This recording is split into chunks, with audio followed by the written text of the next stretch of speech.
Je viens te présenter une nouvelle Ampflo et je t'assure que celle-là, tu ne l'avais pas vue venir. Suspension Fox avec 120 mm de débattement à l'avant et 105 mm à l'arrière. Roue de 27,5 pouces à l'avant et à l'arrière.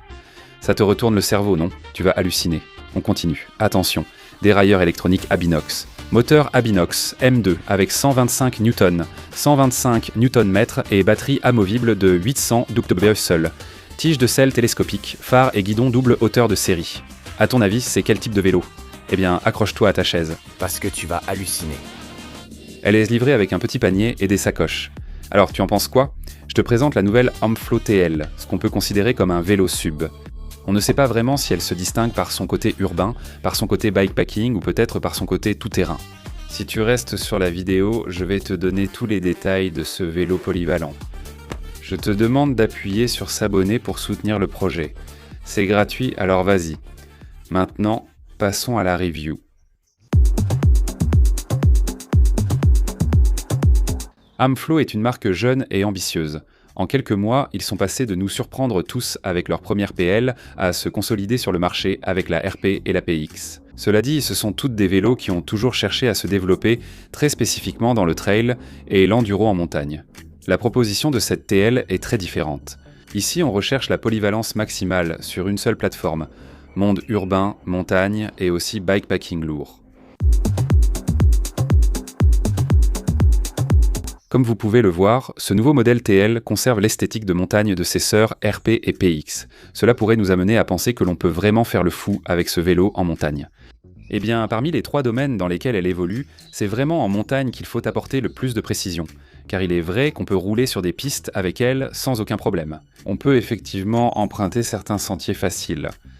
Mais dès qu'on cherche des rochers, racines ou sauts, on remarque vite les limites des suspensions, de la cinématique et des débattements qui ne sont pas haut de gamme.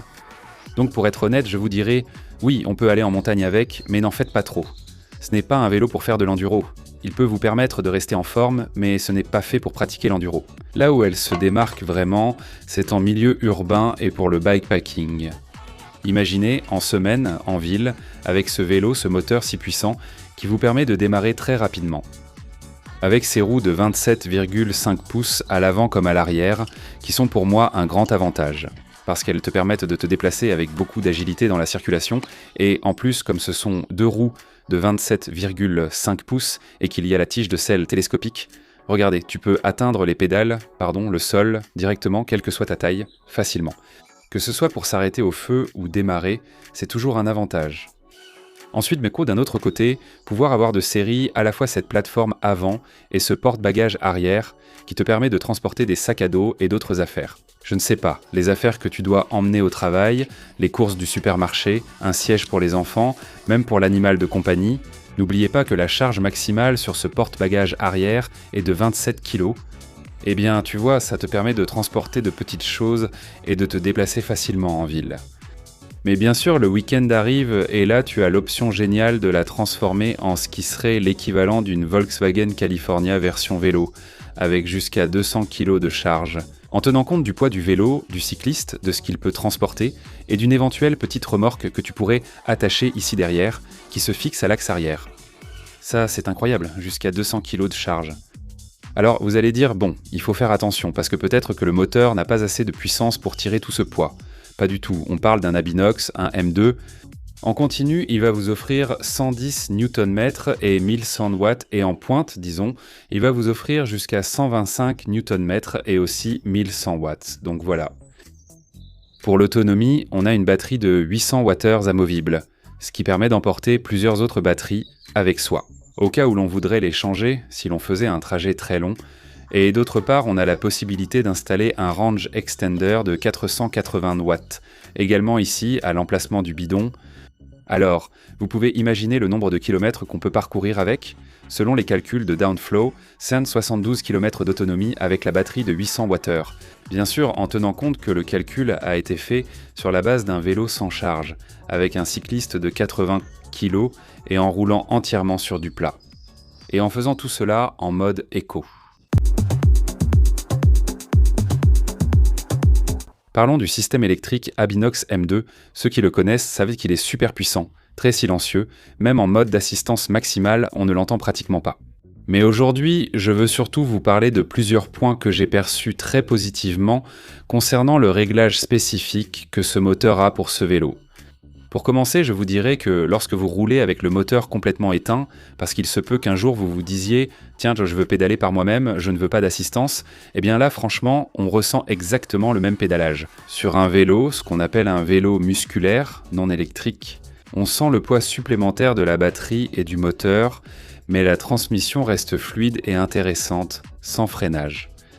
D'un autre côté, il y a un point où, lorsqu'on atteint les 25 km/h, beaucoup de marques coupent l'assistance du moteur d'un coup à 25, 0 et soudainement, le vélo n'a plus d'assistance et on ressent comme un freinage brutal. Avec ce moteur, on a la chance que ça ne devienne pas un freinage, mais plutôt une sorte de décélération progressive. Ça commence à 25,0 et au fur et à mesure que tu augmentes, 25,5, 25,7, 26,2, le vélo te donne de moins en moins d'assistance. Donc on perd cette partie tellement gênante, surtout en ville avec les arrêts et redémarrages, où le vélo semble devenir fou à accélérer puis freiner brusquement. N'est-ce pas ? Donc ici c'est vraiment bien résolu. Ensuite, elle possède un contrôle de traction sur la roue arrière, de sorte que le vélo détecte déjà quand il est en mouvement, quand tu vas pédaler et il engage directement l'axe arrière. De cette façon, on perd un peu ce moment où la roue patine toute seule. Et c'est quelque chose qui, dans une situation par exemple en montagne, avec très peu d'adhérence, sur un terrain très meuble, est très appréciable parce que cela élimine pratiquement complètement la possibilité que la roue arrière finisse par patiner. Et enfin, il dispose d'un système de détection, l'angle d'inclinaison du vélo. Et quand il dépasse 45 degrés, que pourrait-il se passer ? On pourrait croire qu'on va chuter ou avoir un accident. Sauf si tu es Valentino Rossi, le moteur arrête alors de t'aider. Et de cette façon, on s'assure que, le moteur n'aggravera pas les blessures que tu pourrais subir en cas de chute hypothétique. Si le moteur est le cœur du vélo, le système nerveux, c'est toute l'électronique. Et on peut la contrôler essentiellement grâce à cet écran tactile de 2 pouces que nous avons ici sur le cadre, où nous allons avoir absolument tous les types d'informations sur nos parcours, bien sûr, la distance, la durée, l'altitude, enfin, tout ce à quoi vous pouvez penser est ici. On peut la contrôler non seulement de façon tactile, mais aussi grâce aux commandes que nous avons sur le guidon et bien sûr, elle est entièrement personnalisable via l'application d'Abinox. Il y a beaucoup de particularités. Je peux vous dire qu'on peut la connecter à Apple pour savoir à tout moment où se trouve le vélo. Elle dispose aussi d'un guidage GPS, c'est-à-dire que tu peux télécharger directement sur l'application Amflow un itinéraire que tu as, je ne sais pas, de Strava, de Komoot, et une carte va s'afficher ici. Elle va te guider exactement par où tu dois passer. Ensuite, tu as d'autres options comme par exemple connecter ton rythme cardiaque via un cardiofréquence-mètre et autres à ton vélo et définir une plage dans laquelle tu veux te rester. Si tu es dans la plage, elle t'assistera comme tu veux. En dessous, elle comprendra que tu veux moins d'aide et réduira l'assistance. Si tu dépasses ce rythme cardiaque, elle t'aidera davantage pour éviter que tu ne t'épuises de beau trop. Bon, enfin, il y a des millions d'options que je vous invite à explorer dans l'application, car en réalité, le vélo est bien plus que ce que vous voyez ici. L'autre moitié du vélo est dans votre poche et est totalement personnalisable.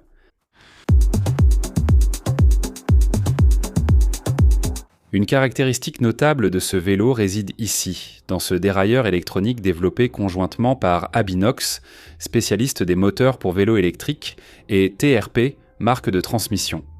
Ils ont ainsi obtenu plusieurs caractéristiques intéressantes. Pour commencer, tout se commande directement depuis la manette Abinox sur le guidon, ce qui nous évite d'avoir un bouton spécifique pour le dérailleur arrière.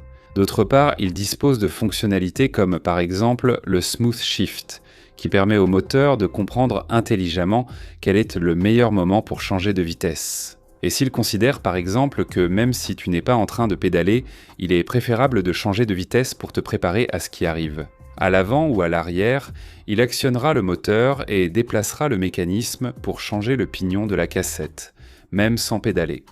Il existe aussi d'autres fonctionnalités, comme la protection de la chaîne liée à cela.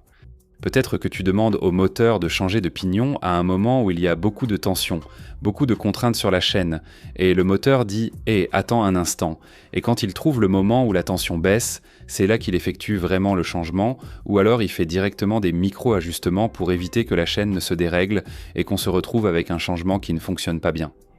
Donc en définitive, c'est quelque chose de très intéressant et je suis convaincu que dans le futur, Abinox va continuer à évoluer dans cette direction jusqu'à avoir un dérailleur capable de rivaliser à 100% avec ce que proposent aujourd'hui les marques comme SRAM et surtout Shimano.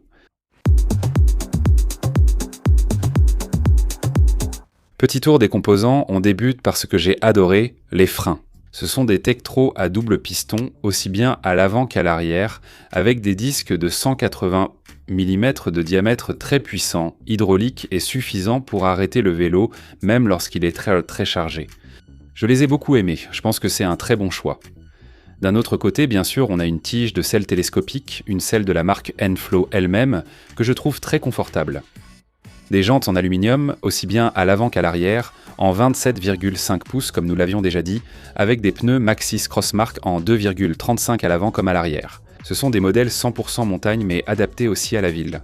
Il faut savoir que la plateforme avant, le porte-bagages arrière et les garde-boue sont livrés de série. Mais tout autre accessoire que vous souhaitez ajouter, par exemple, moi j'ai trouvé ce filet ou les sacoches à l'arrière. N-Flow n'en propose pas actuellement, il faudra donc chercher chez des tiers. Les fixations étant universelles, il n'y aura aucun problème. Ça peut sembler absurde, mais presque aucun des vélos que je teste n'est livré avec les pédales d'origine, alors que celui-ci, oui. Donc je veux que vous en teniez compte.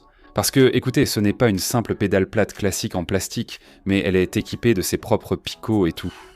Il y en a peu, 4 de chaque côté, mais c'est intéressant parce que ça nous sert aussi bien en ville que pour faire un peu de montagne. Que puis-je vous dire de plus ? Le phare, bien sûr, est aussi livré de série, il éclaire énormément la nuit. Et j'allais oublier, c'est très important. Dans ce cas, ce n'est pas électronique, ce n'est pas un klaxon ni rien de ce genre, mais franchement, on l'entend bien.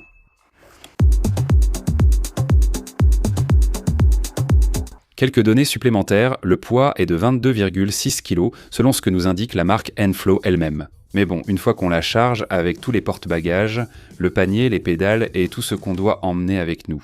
Vous pouvez imaginer que ce chiffre peut facilement augmenter d'1 kilo. Ensuite, d'un autre côté, nous aurons au départ 2 tailles, S, SM et L, LXL environ. Celle que vous voyez ici est la petite pour des pneus de 75 mm, donc vous pouvez vous faire une idée à peu près de ce que ça donne. Et ce que je ne peux pas encore vous dire, c'est le prix, parce que nous enregistrons cette vidéo bien avant le lancement et le prix n'est pas encore confirmé. Si jamais pendant le montage, avant le lancement, nous avons déjà cette information, nous vous l'afficherons ici en surimpression. Commençons par les choses que j'ai le plus appréciées. Celle que je mettrai le plus en avant, sans aucun doute, c'est la polyvalence, parce que je considère que c'est une vraie polyvalence. En mettant de côté les limites dont nous avons parlé en montagne, tous les autres objectifs que nous lui avions fixés sont atteints sans aucun problème. Ensuite, il y a la question de la puissance du moteur, qui est un atout, à tout ce qui concerne l'électronique. Avec la configuration dans l'application, avec toutes les connexions externes que tu peux faire, même avec des caméras d'action DJI que tu peux connecter. C'est-à-dire, c'est incroyable le niveau de personnalisation que tu peux atteindre avec ce vélo du point de vue électronique. Ensuite, beaucoup d'un autre côté, les composants qu'elle possède, je pense qu'ils sont robustes, qu'ils remplissent leur mission. Les freins, c'est un point sur lequel beaucoup de vélos de ce style échouent souvent, parfois en installant même des freins à disque mécanique au lieu d'hydraulique. Et ici, nous avons de bons freins. Changement de vitesse électronique, prise de décision intelligente. Les suspensions, sans être haut de gamme, sont efficaces. Pour les bras et porte-bagages, je ne sais pas. C'est un vélo robuste, un vélo qui, encore une fois, va répondre à tout ce qu'on lui demande.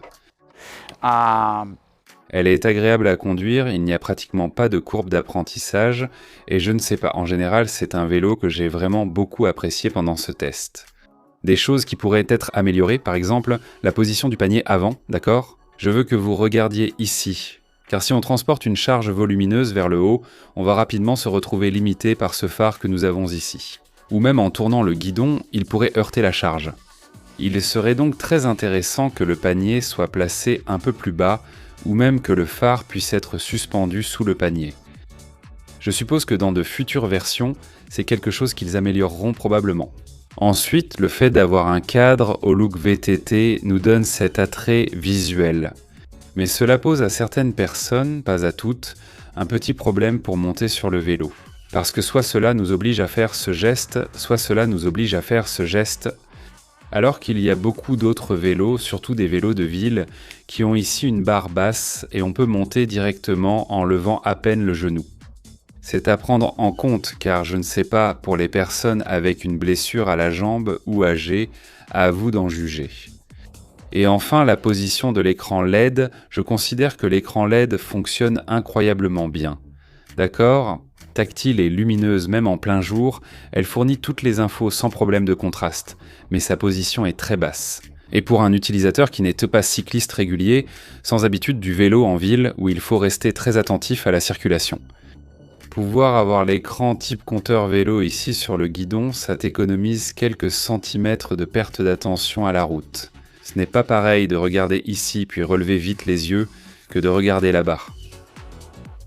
Ça peut sembler peu, mais dans des moments où tu es au milieu de la circulation et tout ça, ça peut faire la différence, surtout quand tu suis un GPS ou quelque chose du genre. Ce n'est rien de très grave, mais bon, ce serait vraiment intéressant de pouvoir compter à l'avenir sur un écran hypothétique sur le guidon, plus haut, etc. etc.